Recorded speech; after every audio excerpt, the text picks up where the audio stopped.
Alors, nous revoici avec le robot, avec le petit témoin lumineux rouge sur la table. Alors, je vais vous faire vous montrer un tout petit peu aussi comment on le démonte. Donc, là, on soulève, rien de bien compliqué. À partir de là, il y a deux choses à faire. La première, c'est retourner le robot complètement. Hop, on le retourne, on le met sur le dos. On enlève la batterie.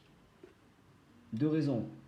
La première, c'est qu'il va plus nous embêter avec son bruit de je suis pas sur mes roues. Et la deuxième, c'est que au moins si vous touchez une partie électrique ou électronique, vous n'allez pas avoir un problème. Petite parenthèse, je vois beaucoup de personnes qui font des vidéos sur YouTube qui touchent les cartes électroniques à main nue, sans protection ESD. Il faut savoir qu'un jour, ça vous arrivera, vous grillerez vos cartes. Pourquoi ? Parce que tous nos habits, à cause du frottement, génèrent ce qu'on appelle de l'électricité statique. Cette électricité statique peut monter à plusieurs centaines, voire plusieurs milliers de volts. Donc quand vous touchez vos cartes, il est possible que votre électricité se décharge dans les cartes.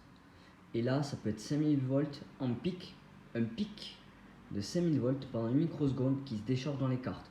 Ça, il faut savoir que ça peut être fatal. Alors, il y a des cartes qui sont protégées mais des fois, par souci d'économie, on ne le fait pas. Pour la fin de parenthèse, moi je travaille dans l'électronique, je fais de la conception de cartes électroniques physiquement, le PCB, ce qu'on appelle Printed Circuit Board, et j'ai des collègues qui sont dans la partie hardware, donc la mise en place des composants électroniques. Donc je suis au fait de ce genre de choses, et notre souci, c'est l'électricité statique.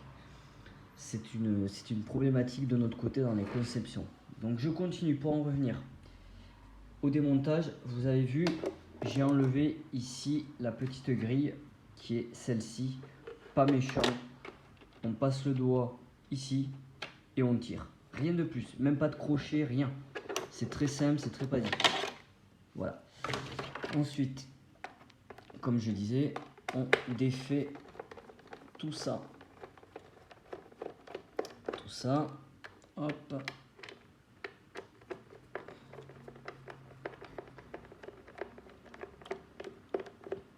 Tac. On soulève. Là ici, batterie, petit connecteur Molex.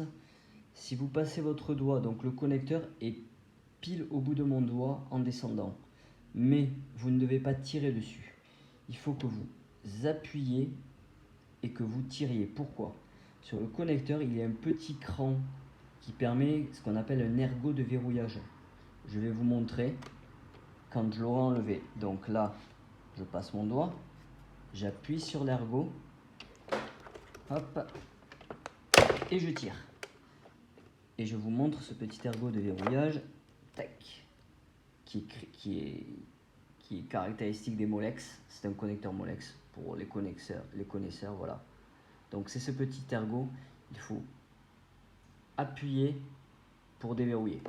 C'est très basique, mais ça permet un maintien mécanique. Une fois qu'on en est là, ici, vous prenez le côté de la brosse, vous soulevez et ça sort tout seul. Ensuite, vous défaites vis ici,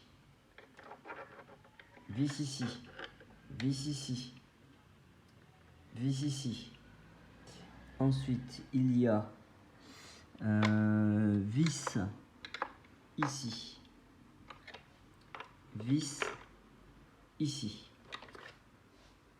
Dans un premier temps. Dans un deuxième temps, il faut que vous sortiez le carter avant. Très simple. Vous passez votre doigt, vous déclipsez. Tout simple. Je n'ai pas forcé du tout. Vous voyez, c'est le plastique qui est malléable. Voilà. Donc, hop, je refais. Je prends le bord. Je tire. Hop, tac. Il sort. À partir de là, il n'y a pas besoin de forcer. avec 2 doigts, vous décalez le plastique, hop, et il sort tout seul. Tac. Et c'est fini. Terminé. On pose ça là. Si jamais ça vous arrive, il faut savoir que sur le côté, ici, il y a des petits boutons poussoirs qui sont avec des petits plastiques. Je vous en sors un pour vous montrer. Tac. Voilà. Donc ça, c'est mis sur les boutons poussoirs. Petit ressort, petit plastique. Et ça va sur les petits boutons poussoirs ici. Voilà. Vous voyez, c'est pas grand chose, mais ça. Alors, normalement, ils tiennent très bien. Hein. Ils tiennent très bien. Mais bon, ça peut arriver qu'ils se barrent, on ne sait jamais. Voilà. Une fois que vous avez fait ça, il y a 2 vis à sortir. Ici. Tac. Ici. Tac. Ensuite, on retourne le robot. On arrive sur sa face avant. On enlève une vis là et une vis là. À partir de là, vous vous retrouvez avec 8 vis enlevées. Donc si je dis pas de bêtises, 2, 4, 6, 8, 10 vis. 10 vis enlevées, c'est ça? Ouais, c'est ça. 10 vis enlevées. Et il n'y a pas grand chose à faire. Quand vous regardez en façade, ici, alors on ne voit pas très bien ici, mais là on le voit mieux, il y a des petits clips. Vous voyez, quand j'appuie, hop, on appuie et ça sort tout seul. Alors je fais le deuxième pour vous montrer. Voilà, comme ça, là ça va se mettre, hop, et ça sort tout seul. Et à partir de là, tac, hop là, ça sort tout seul, vous voyez. C'est un clip à droite, un clip à gauche et maintenu par 2 ergots à l'arrière. Donc, pour en revenir à mon problème, vous voyez tout à l'heure qu'il y avait un bouton information qui clignotait rouge, à savoir le lidar, cette partie-là. Cette partie-là, elle semble se déplacer sans aucun problème. Donc, eh ben voilà, voilà. Ici vous avez le moteur. Et donc, ici, vous devriez avoir un ressort, du moins une courroie. Une petite courroie, est-ce qu'on la voit? Semble pas y être. Alors, je reviens, je crois que j'en avais un de mon ancien mytho, je reviens.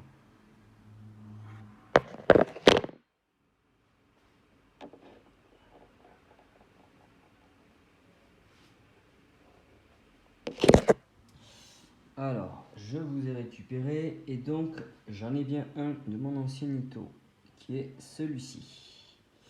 On va le remonter, c'est pas bien compliqué. On va se mettre autour de lui. Hop. On va venir le bloquer dans le petit moteur. Donc, à une main, c'est pas forcément évident, mais on va y arriver, j'en suis persuadé. Hop, tac et tac, voilà. Donc là, c'est ce que j'ai fait. Je l'ai mis autour du petit moteur et je l'ai mis ici. Mais ce n'est pas sa place définitive. Sa place définitive, je ne sais pas si vous allez le voir, mais elle doit rentrer. La croix doit rentrer à l'intérieur. Donc pour ce faire, on va la rentrer. Tac. Voilà. Hop, vous voyez? Là, elle est en train de rentrer. Hop, terminé. Et en fait, elle se positionne toute seule. Elle se positionne toute seule au bon endroit. Vous faites 3-4 tours. Vous voyez?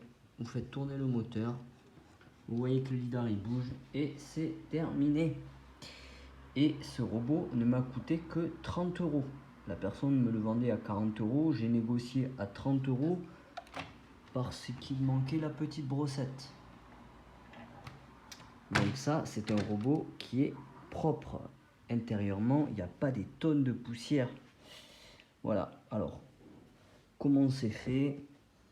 Petite explication. Ici, on a un connecteur de programmation. Ici. Et on a aussi un connecteur de programmation ici. Alors, ce sont deux connecteurs qui ont des fonctions différentes. Il y en a un, c'est de la programmation pour l'utilisateur. Il y en a un, c'est de la programmation qu'on dit in situ, c'est-à-dire c'est la programmation pendant la fabrication du PCB ou de l'assemblage. Voilà. Alors, petit tour d'horizon. Ici, on a le moteur de la brosse. Je vais essayer de vous le faire. Ici, on a l'alimentation du moteur, le capteur, alors moteur de roue gauche, ici, moteur de roue gauche. Ce fil-là, c'est le capteur du micro-switch de la roue. Là-bas, on a pareil qui va venir ici. Ensuite, cette partie, il doit y avoir une communication avec la carte. Ça là. Au vu du diamètre, tac, même pas. Ça doit être l'alimentation des moteurs de roue. Ça là. Ça, c'est l'alimentation des moteurs de roue. Ça doit être l'alimentation qui vient de la batterie, qui vient en dessous. Attendez, je vérifie quelque chose. On a tic-tac, boum. Le connecteur, oui, c'est ça. C'est ça, tac. Voilà.